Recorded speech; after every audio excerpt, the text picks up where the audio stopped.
mandatory social distancing. Stunning increase in daily coronavirus cases. Now to the coronavirus in several states, now seeing a spike in cases. Alarming new numbers about the coronavirus in the U.S. In response to the COVID-19 pandemic during the spring months of 2020, states across the country instituted social distancing orders varying in intensity. In Washington, Governor Jay Inslee instituted a mandatory lockdown order requiring everyone to stay at home unless it was absolutely necessary. So tonight, I am issuing a stay-home order to fight this virus. Bars, restaurants, and other businesses were forced to shut down. People were told to stay home, not see their friends or family, and only leave to run necessary errands. During this time of social isolation, many people turned to video games as a form of entertainment and as a means to connect with the friends they couldn't see in person. Video game usage skyrocketed in the early months of the COVID-19 lockdown.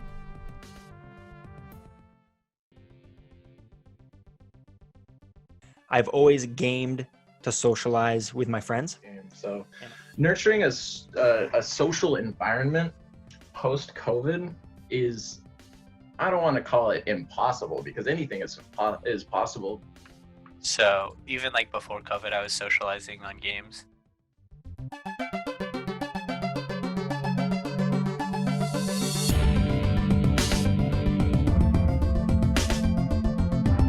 course, I am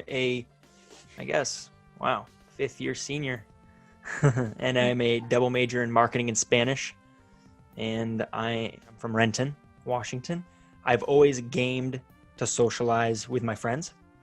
And none of them really live near me, so I continue to do that. So the amount that I've played really hasn't changed. It's been pretty consistent. I can tell you that for the most part, I think for like generally, because I've always been like I said, an avid gamer, so my case might be a little different. But for the most part, I think people are picking up gaming a lot more, because what do? I mean, you're sitting at home, you're bored, you can't really go out and see friends, so pick up gaming, find a game that's super fun for you, play it with your friends and socialize. I think that's been a lot more common now. I got a group about 6, 7 friends, some from Hawaii, some from Oregon, that's a wide range across the US. So yeah, it's a big factor for me. Otherwise I wouldn't really be able to connect and stay connected to them. So super important, especially for like my mental health, other people's mental health who rely on these things to socialize. It's just been a blessing, really. I mean, imagine 30 years ago, nothing, right? My name's Dane Buckley. I'm the president, currently of the Western Washington University Smash Club, which is essentially just a weekly tournament that's run on campus. Usually averages like 20 to 60 people, depending on what's going on when COVID wasn't happening. Lived in Walla Walla, which is the southeastern corner of Washington when I grew up, and I've been playing Melee since I was 15 years old, and going to tournaments like back and forth from Spokane like monthly, which is an hour away, and always going to Tri-Cities, which is also far away. And so when I moved up to Bellingham, the decision was actually purely based on the game, because I knew the scene was strong. So when I found the club, I just walked in and started entering the bracket. It was as pretty easy as that. The TO aspect, TO standing for Tournament Organizer, is essentially advertising the bracket on the Facebook page in a way that people will want to come, because they are free brackets. That is a plus and a minus. So like, people who are good at the game don't want to enter free brackets, because why would they want to just show up on a Friday night and demolish people and then get nothing out of it? You know what I mean? But newer players won't come in if they have to pay to just get O2'd, if they pay to just lose, essentially. So it's kind of hard to encourage players to come. So part of the TO is doing that, and one of the ways that I ended up doing that was acquiring a Red Bull sponsor, and the Red Bull sponsor allows us to give out prizes for free, which is incredible. That's like the strongest way to get people to come, you know what I mean? There has to be some sort of incentive, like, oh, I could show up and win this. I've never played this game, but maybe I could win this, even though they could never win it. Maybe they'll come and have a good time. Do you know what I mean? Other than advertising, you got to show up to the bracket. That's a pretty important part. The input lag from the game. The game's really old. It goes through RGB connectors, not HDMI. So if you plug it into a newer TV, you're not going to have the same game experience. And so when COVID happened, everybody has to use their laptop monitors, or they have to go out and buy a special $200 monitor, and it's not even the same. And that has been actually a massive deterrent from what I've noticed in a lot of people. And that also just brings up just like questions within the player themselves. Like, why do I really want to participate in this when I know that it's not legitimate? Maybe they don't consider it legitimate or something, and that can hurt entry. Be that just because COVID is going on and brackets are completely different, it's not like a typical bracket experience that you'd be getting.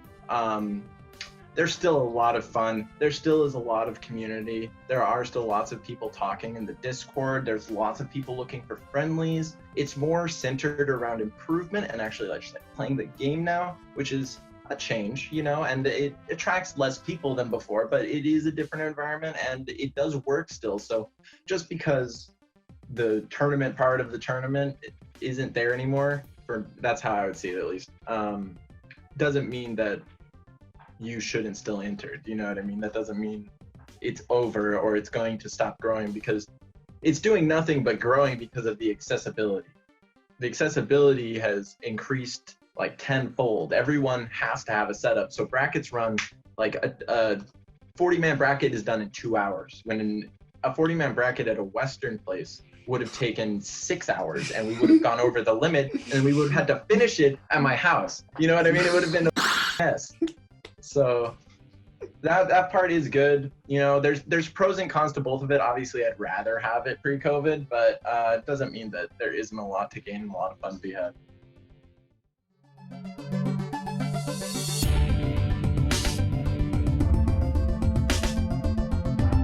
I first started and I was still in school, I had a more time, and I really didn't care. Like, even though I was still taking classes and everything, I had class like four times a week, and I would go to that, and then I would play video games the rest of the time, and it made it so like I obviously I never felt really bad playing a lot of games, but then COVID happened. I'm like, I feel extra not bad now.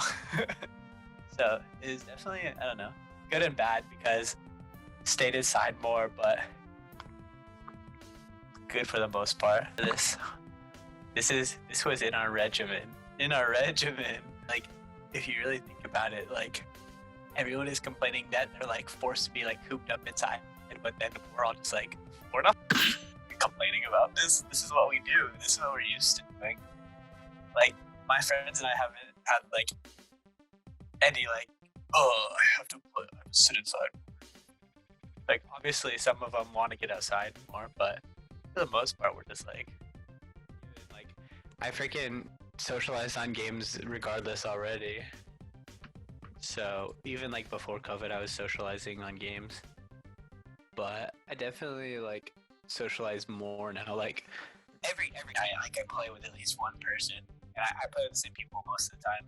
So like, even though like all my roommates, we all moved away from Bellingham, or like moved away from each other, we still talk to each other like most nights, just because we're all like whole pandemic thing and gaming relating to the pandemic for me is kind of like it's almost doesn't mean as much to me as other people, because like I already used gaming as like a place for well-being, to like do something that I enjoy, whereas like during the pandemic it's just like the same thing where I'm just doing it because I enjoy it, and now I'm kind of like asked to do it because you're not supposed to leave it. You know, I think like as a experienced social distancer gamer, I think the pandemic has overall benefited like people like me who want to stay at home and play games, due to the fact that like responsibility of like you usually have like this obligation to like get outside, and I almost feel like I don't have as much of that anymore. And like, if someone tells me like, yo, you gotta go outside, I'm just like, I have a free excuse. Like, I know I don't, I can't. There's a pandemic out there. What the? But overall, like, for people who are like adjusting to it, it's probably pretty new and pretty weird. But like, for like real gamers, you know, we're built for this. We were built to stay inside and just game.